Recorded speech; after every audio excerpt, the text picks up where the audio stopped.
ইয়া আল্লাহ, অনেক বছর হয়ে গেছে, বার মায়া ভরা ডাক আর শুনি না। আল্লাহ, রাতে আর কেউ আমার জন্য দরজায় দাঁড়ায় না। জানি নাই মজমায় কারমা নাই, অন্ধকার কবরে রেখে আসছে। আল্লাহ, মায়ের কবরে আযাব দিও না, মার কবরকে জান্নাতের বাগিচা বানায় দাও। ইয়া আল্লাহ, জানি না কার আব্বা নাই, বাবার কথা বলতে পারি না। যেই বাবা রোদরে রোদ বলেন নাই, সারাদিন কাজ করে আমার বাবার সুন্দর চেহারা কালো হয়ে গেছিল। বাবা সন্তানের জন্য হাড় ভাঙা পরিশ্রম করে হাসি ফোটানোর চেষ্টা করছে। কত ঈদ গেল, বাবার নতুন জামা পরেন নাই। সন্তান দিয়া বাবার পকেটে 8 টাকা থাকতো না। ডাক দিয়ে বলতেন, আমরা জিজ্ঞেস করতাম, আব্বু আপনি নিজের জন্য কিনবেন না? বলতেন ঈদের দিন রাতে কিনবেন, ঈদের আগের দিন রাতে কিনে নেবেন। কিন্তু কত ঈদ দেখলাম বাবার নতুন জামা কেনা হইল না। আয় আল্লাহ, এমন আদরের বাবা তাদের দুনিয়ায় নাই। যার বাড়ি দিয়ে আমি বাড়িওয়ালা, যার ঘর দিয়ে আমি ঘরওয়ালা, যার টাকা দিয়ে আমি টাকাওয়ালা, এই আব্বা তাদের দুনিয়ায় নাই। আব্বার কবরে আযাব দিও না, মা বাবার কবরটা জান্নাতের বাগান বানায় দাও। আয় আল্লাহ, আপনি ছাড়া আমরা আর কার কাছে গিয়ে আমাদের দুঃখগুলো বলবো? আমাদের আর বলার জায়গা নাই, কবর জায়গা নাই। আপনি ছাড়া আমাদের দেখার কেউ নাই, আপনি ছাড়া আমাদের কোনো অস্তিত্ব নাই, আপনি ছাড়া আমাদের দুঃখ বেদনা গুলো বলার মতো কেউ নাই। আল্লাহ, আল্লাহ, আপনি যদি আমাদের দূর দূর করে তাড়ায় দেন, কোথায় যাবো, কার দরজায় গিয়ে হাজির হবো? দুনিয়াতে দেখেছি দিনের বেলায় দুষ্টুমি করলে আব্বা বের করে দিছে, রাতের গভীরে পিছনের দরজা দিয়া মারে ডাক দিলে মা দরজা খুলে দিয়া বলতেন, আয় বাবা আয়। সকলে বলে গেল তোমাকে আমি গর্ভধারণী মা বলতে পারি নাই। যারা পরিমাণ মায়া দেয়া মা যদি তার সন্তানরে না বইয়া ঘুমাইতে পারে, ভুলে ঘুমাইতে পারে, আপনি আল্লাহ নাকি লক্ষ কোটি কোটি গুণ বেশি মায়া। আপনি আমাদের তাড়ায়া দিলে আমরা কোথায় যাব, কার দরজায় গিয়ে হাজির হব? আল্লাহ, আপনি আমাদের মাফ করে দেন। আল্লাহ, কবরে যাওয়ার আগে আগে আমাদের কবরের সমালোচনা করার তৌফিক দিয়ে দেন। অন্ধকার কবরে আমরা একা একা কেবলে থাকবো, সাথী নাই, বাতি নাই, কোন আত্মীয় স্বজন এই অন্ধকার কবরে থাকবে না। তোমার নবী বলে কবর হলো আখিরাতের প্রথম গাঁথি। কবর যদি কারো ভালো হয় তার হাসর ভালো হয়, কবর যদি কারো ভালো হয় তার ফুলসিরাত ভালো হয়, কবর যদি কারো ভালো হয় তার আমলনামা ডান হাতে রয়।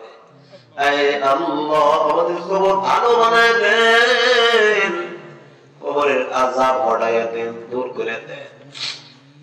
আল্লাহ তাআলা, আপনার নবীর সামনে আমরা বেইজ্জত করো না, আপনার নবীর সামনে আমাদের অপমানিত করো না। আল্লাহ, নামের আগে মাওলানা লাগানো আছে, নামের আগে মুফতি লাগানো আছে। আয় আল্লাহ, বড় ভয় লাগে গো, ময়দানে বা হাসরে না আপনি আমাদের ধরে ফেলেন। আল্লাহ, আমাদের বেইজ্জত করেন না। আয় আল্লাহ, আপনি আমাদের বেইজ্জত করেন না, আপনি আমাদের নেককারের জামাত থেকে আলাদা করে দিন না, আপনি আমাদের পাকড়াও করেন না। আল্লাহ, আল্লাহ, আমাদের হাত কিডনি বার নষ্ট করে দিন না, আমাদের ব্রেইন জবর নষ্ট করে দিন না, আমাদের প্যারালাইসিসের রোগী বানায়া বিছনায় রেখে রেখে মরণ দিন না।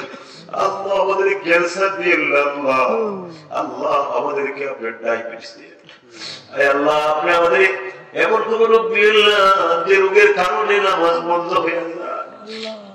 এমন কোন রোগ দিয়ে না যে রোগের কারণে জিকির একবার বন্ধ হয়ে যায়।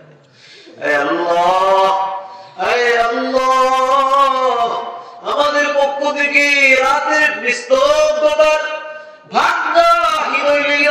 সালাম সোনার মদিনায় নবী পাকের রোজায় পৌঁছায়া দেন, যে নবী সারা রাত কোনদিন তৃপ্ত সহকারে ঘুমান না, যে নবী আমার কোনদিন সোজা হইয়া ঘুমাইতেন না, যে নবী আমার কোনদিন নবী আমার পেট করে খান নাই। আমার নবী উম্মতের জন্য এত পেরেশান, এখন রোজায়া পরে নবী উম্মতি বলে কাঁদতেছে। আল্লাহ আমরা গুনাহগার, আমাদেরকে দেখে যদি আপনার মায়া না লাগে, রোজা আমার নবীর নুরানি চেহারাটা দেখে মাফ করে দেন। আল্লাহ আমরা আপনারা দেখি নাই, আপনার নবীরে দেখি নাই, আমরা এতিম নবীরে এতিম আল্লাহ আপনারা মাফ করে দেন। আপনারা আপনার গোলাম হিসেবে কবুল মঞ্জুর করে নেন। আল্লাহ আমাদের এই ভাঙ্গা সালাম আমাদের নবীর রওজায় পৌঁছায় দেন। আল্লাহ নবীর উসিলায় আমাদের দোয়া কবুল করে নেন। আল্লাহ জানি আজকের মাহফিল কোন মায়ের সন্তানরা এখানে ইলতিজাম করছে, আল্লাহ তারা টাকা দিল, বুদ্ধি দিল, শ্রম দিল, এদের সকলকে আপনি আবু বকর সিদ্দিকের মতো কবুল করে নেন। যে সমস্ত যুবকরা সহযোগিতা করলো তাদেরকে খালিদ বিন ওয়ালিদের মতো কবুল করে নেন। ইয়া আল্লাহ যে সমস্ত মারা সহযোগিতা করলো তাদেরকে আপনি খাদিজা আয়েশার মতো কবুল করে নেন, ফাতেমার মতো কবুল মঞ্জুর করে নেন। আয় আল্লাহ আমি গুনাহগার রে, যারা মায়া মুহাব্বত করে দাওয়াত দিয়ে আনলেন, আয় আল্লাহ আমার কোনো ইলম নাই, কোনো আমল নাই, আমাকে দয়া করে আপনি মর্যাদা দিয়েছেন, আপনি আমাদের বেইজ্জত করেন না আল্লাহ। আল্লাহ আপনি আমাদেরকে ইজ্জত ওয়ালার জিন্দেগি দান করেন। লম্বা কথা লম্বা দোয়া করলাম আল্লাহ, আপনি তো এমন আল্লাহ, আপনার সারা বলার জায়গা নাই, আপনার সারা চাওয়ার জায়গা নাই, তাই লম্বা কথা বলেছি।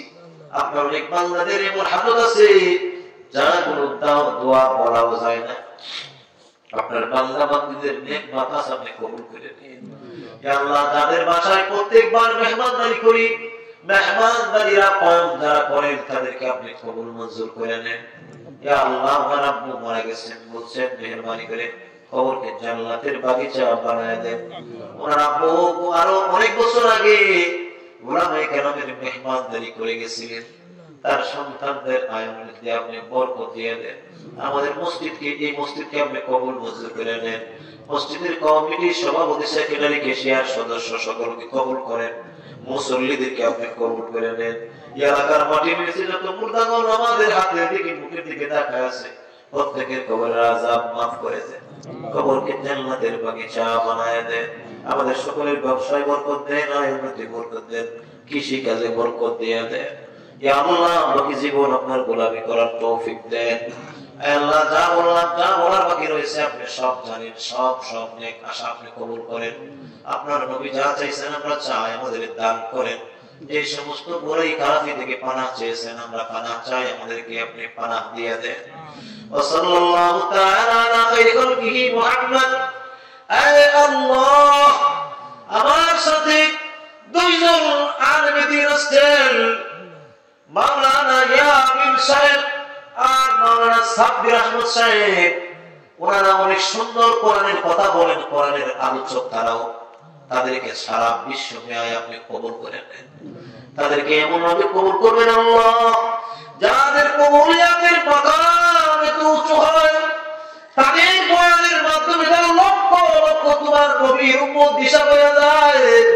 আয় আল্লাহ এরকম মানজিলের মাকসুদে এদের পৌঁছায় দেন। আয় আল্লাহ আমাদেরকে এই কিসমতে মরণতক লাগায় রাখেন।